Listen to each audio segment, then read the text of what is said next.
Hey everyone, this is Dr. Matthew Povarnik, and I'm going to be presenting on that Penrose number and other fine tuning. If you haven't heard of the Penrose number, that's fine, but this will serve as a general introduction to it, and I've seen it used a lot, especially in the context of apologetics. And it concerns, at first it's going to take a little bit of time to unpack exactly what is this number, because it is based upon probably one of the most confusing things about our universe, and that's entropy. But first, getting the number. So he famously or infamously came up with a number of 1 in 10 to the 10 to the 123rd, and he wrote this in a book. This now tells us how precise the Creator's aim must have been, namely to an accuracy of 1 part in 10 to the 10 to the 123rd. This is an extraordinary figure. One could not possibly even write down in full.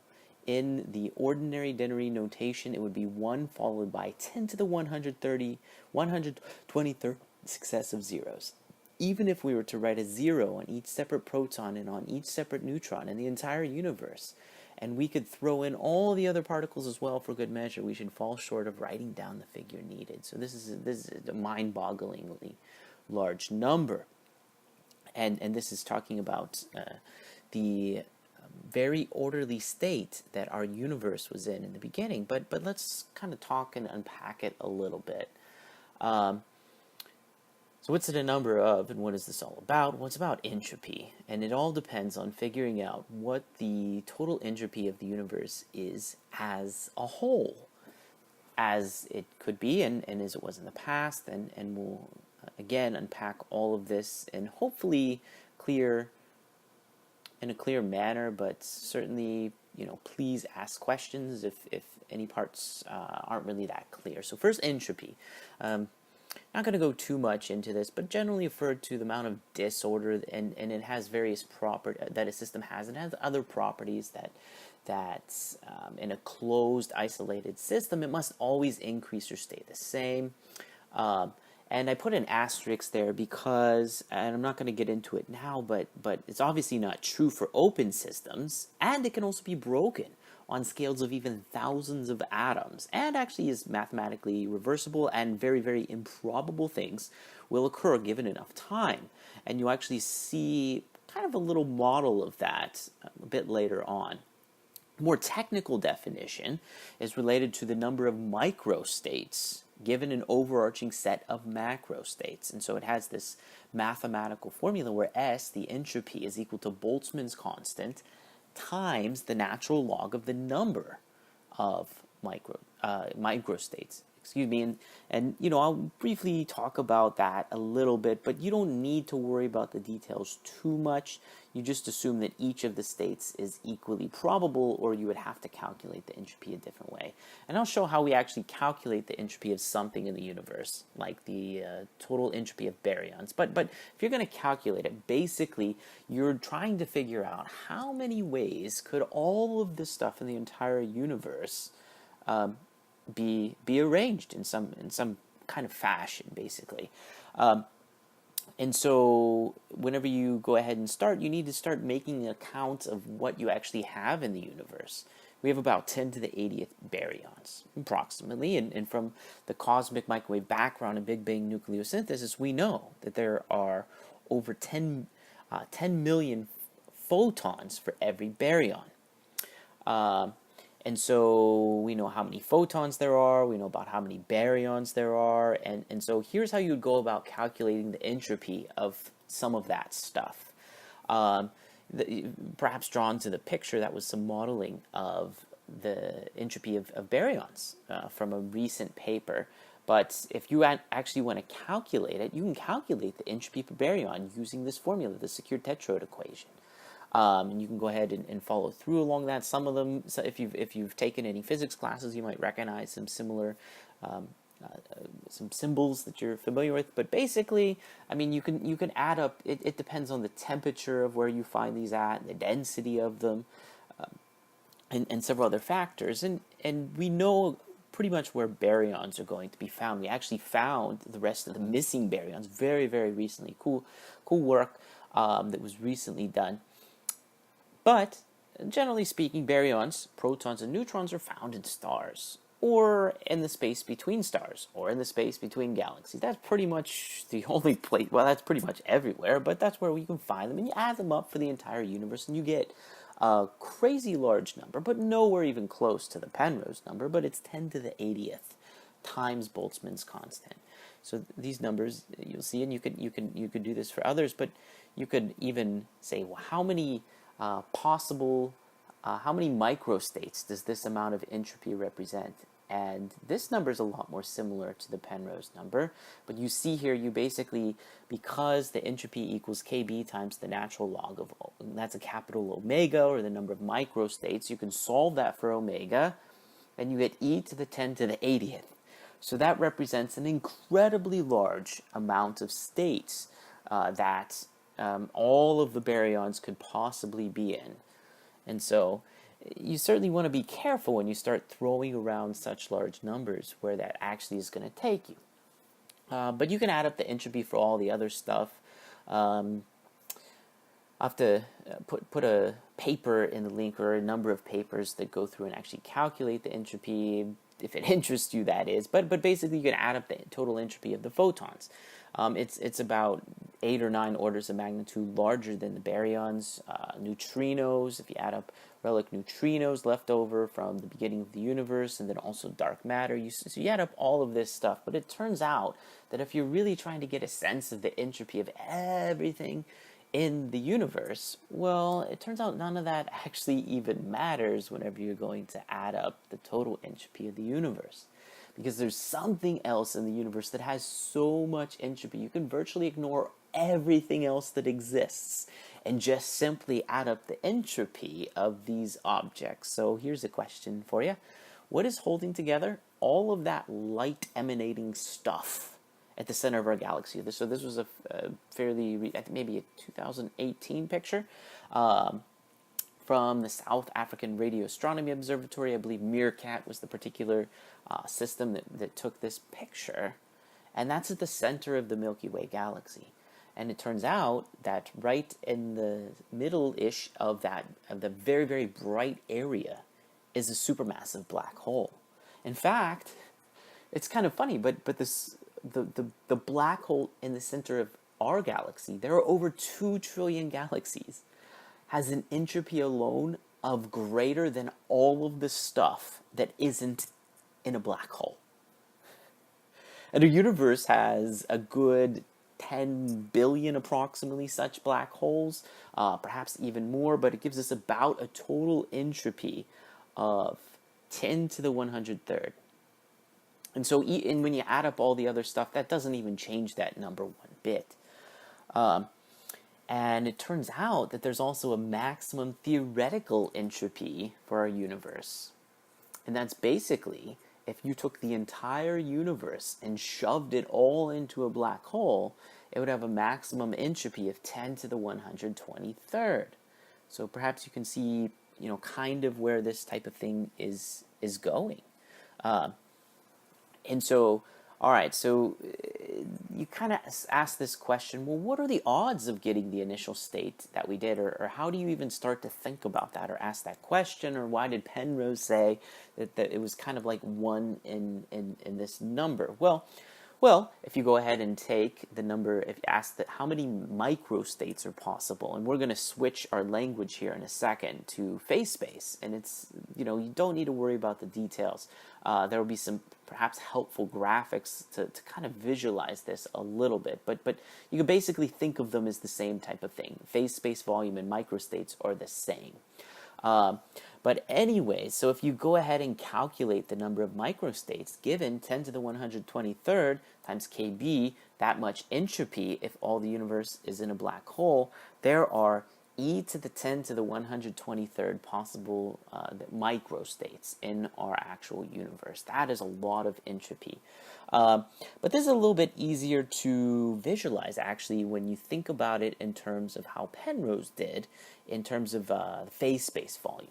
So basically, he takes this question. This is just basically a space in which all possible states are represented by a single point. So all of the possible states are all of those microstates I was just talking about. So if you were to write the phase space volume of the maximum entropy, you would have e to the 10 to the 123rd points in your actual graph. So that's kind of how the two are related. But we're going to pause on this just a little bit. Here's a figure that appears from the same chapter on his entropy of the universe. But let me kind of ask a question. Don't worry about the picture too much just yet. We'll kind of hop on over to that. But first, imagine that you have a box that is isolated, it's closed, and it has a side length of about 1 meter. Well, let's say you put some gas inside, and how would you expect to find the gas distributed inside of your box after a little bit of time? Not too long. Well, it would be evenly spread out as a diffuse gas in a state of maximum entropy. So if you want to think about this in terms of a phase space diagram, well, this state would be the largest entropy state. It would have the largest number of microstates or take up the most phase space volume. And again, just keep along the best you can. But basically, this is what we would call thermal equilibrium, the state that a system is most likely to be found in given enough time. And so how does this kind of play out? Well, how do systems evolve over time? Because we have this idea that many of us have at least come across this idea of equilibrium. So if you start off a system far from equilibrium, it will tend to go towards equilibrium unless you're adding energy to it or driving with some kind of energy source, as in the case of like Jeremy England's dissipation-driven entropy. I may have butchered the name of that, but generally speaking, you will find things going to equilibrium, which represents the state of greatest entropy. And so, basically, if you, let's say back to the gas example, if you put the gas in the box in a corner, let's say you inserted all of the gas into a cubic centimeter, or a little box that has a side length of 1 centimeter, which would represent 1/1,000,000th of the volume of the box, and then you let it diffuse, well, it would end up in this big thermal equilibrium state. But if you were to represent your initial state, it would be represented by a very, very small point on this figure on the right. The chances of you ever going back to that state are extremely small. But how you can think about this process of diffusion or an increase of entropy is just really a random walk through phase space. If you just walked around on that graph randomly, you would generally spend most of your time in the biggest bubble. And in the case of this picture right here, you would spend the most amount of time in the state of thermal equilibrium. But there's a probability that you could end up in some other states. And several processes, say, for example, in our body are kind of like this. However, you can overcome thermal equilibrium and this entropic barrier by providing energy to your system and stuff, and all kinds of other things that molecules do inside of our bodies, and you get into in chemistry a bit, but this is kind of the most basic level of this concept, if you will. The most, not basic is the wrong word. This is really complex. Fundamental is, I think, a better word. So, here's kind of what a random walk would look like through phase space. So let's say you happen to start off in a fairly orderly configuration, represented by the small box close to the center of this picture. And then over time, you randomly walk around, and those represent the different states, macro states, that you end up in. And so, given enough time, you kind of wander all around, but you would spend the most time in the highest entropy configurations, because the highest entropy configurations have the biggest volume. Or you can think of it as area, I guess, since it's a 2D structure, but, the biggest volume. And eventually, if you were in such a high entropy state, you basically get there and tend to stay there for pretty much forever. eventually you could wander off, but it takes generally a really long time for that to happen. But anyways, so kind of going back to Penrose's calculation. Okay, so let's go ahead. The total volume of phase space in our present universe is based upon the entropy. It's basically e to the power of the entropy, getting rid of the Boltzmann's constant. So e to the 10 to the 101st, or 103, it doesn't really matter, it just goes away. And if you compare this to the total volume of phase space, that gives you a ratio of basically e to the 10 to the 101st over e to the 10 to the 123rd, and you can't do the normal exponent things if you're used to that. This is a little bit different. Basically, it equals 1 over e to the 10 to the 123rd. Penrose just kind of rounds it to 1 in 10 to the 10 to the 123rd. The number is just so mind-boggling big, it doesn't really matter for his point. If you're going to be mathematically precise, you would keep the e. But okay, so what does this really mean then? Well, this is the figure he put in his book then. And I'll read the caption here. It says, in order to produce a universe resembling the one in which we live, the creator would have to aim for an absurdly tiny volume of the phase space of possible universes, about 1 in 10 to the 10 to the 123rd of the entire volume, for the situation under consideration. The pin and the spot aimed for are not drawn to scale, obviously, because you couldn't see it with the naked eye. And so that's kind of what Penrose was making an argument for. The initial conditions of our universe were kind of special, and they've been random walking around for 13.8 billion years. But if you kind of started in a very random, you have to start in a very, very precise location on this phase space diagram, or phase space. Yeah, you can think of it like that. So basically, where would you expect universes to end up? Well, you would expect them to end up in the most probable state, or the state of highest entropy, which is a giant black hole.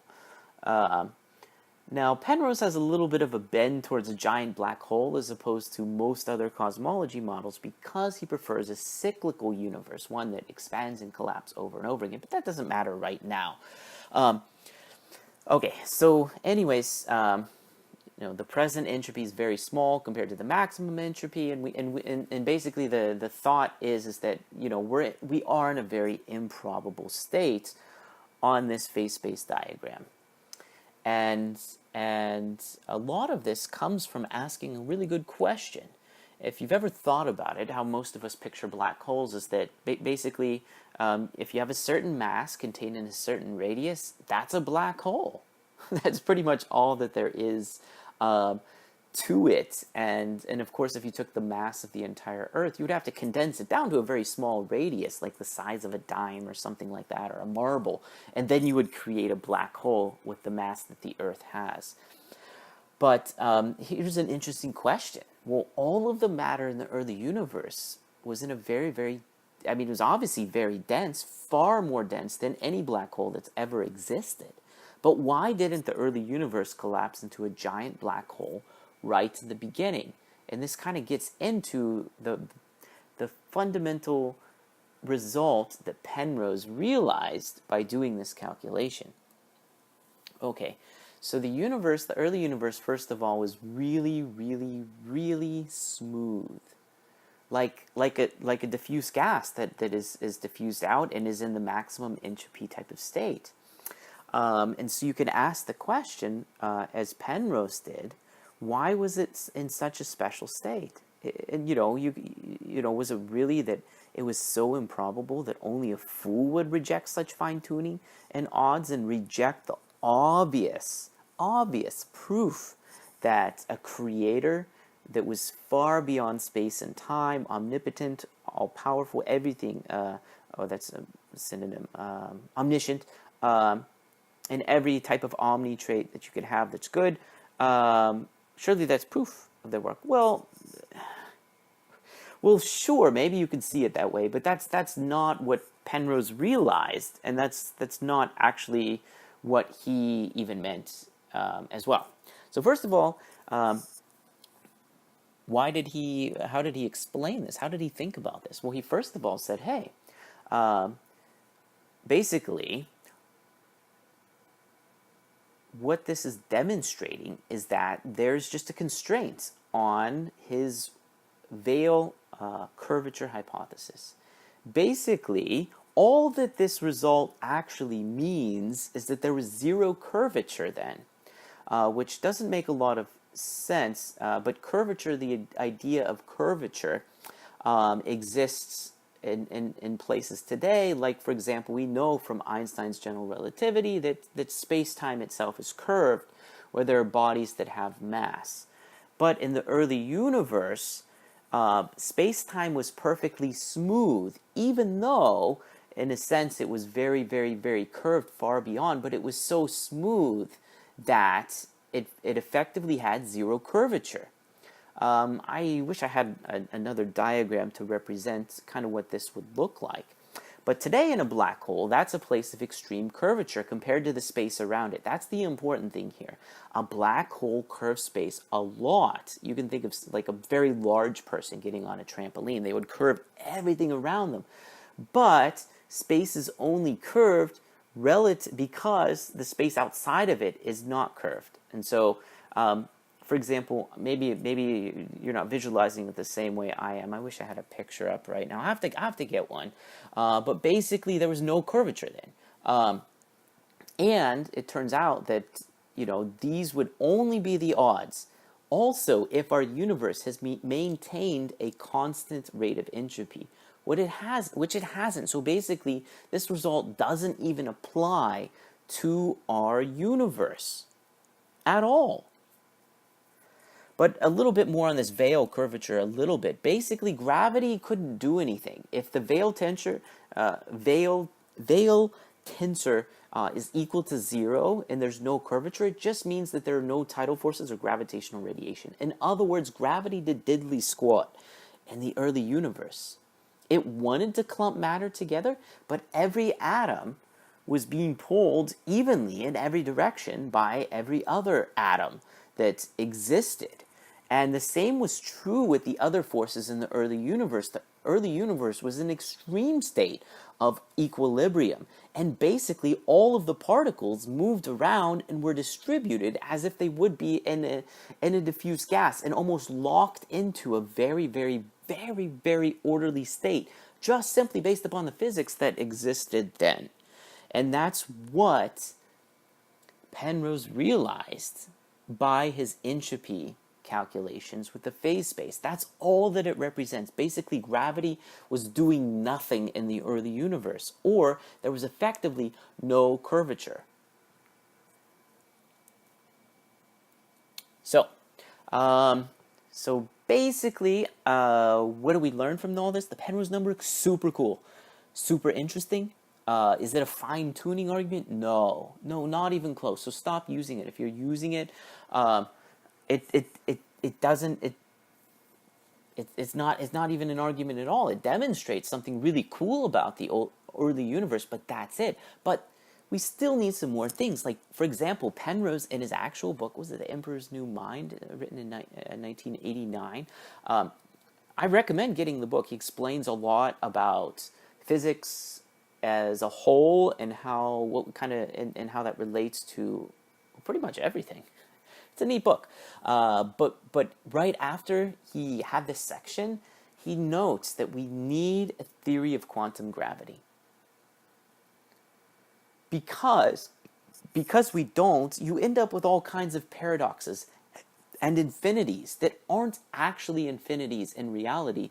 Most of the time, absurd results and infinities in physics simply mean that you need a better model, you need a better theory. And so that ultimately will lead me into what I'll get into next, which is dark energy fine-tuning, if you will. So the dark energy or cosmological constant problem, all it stems from.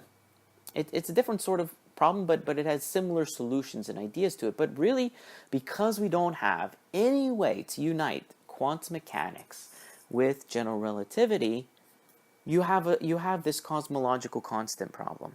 And to make it even worse for anyone who wants to use the dark energy fine-tuning, or kind of how we think about this, is that even universe simulations, the Eagle universe simulations, really are demonstrating that it's not even as sensitive as we thought it was anyways. So Luke Barnes, for example, is one working on it. I apologize, I don't know any of the other names. I haven't looked at their papers and work too much. But anyways, I recommend looking at this. Quantum Magazine put together a neat little diagram outlining many of the unknowns of physics and kind of some leading thoughts and ideas on many different topics. And so these are theories of everything mapped, and you can go ahead and follow that link. And let me know if you have any questions, and hope you like this. Take care.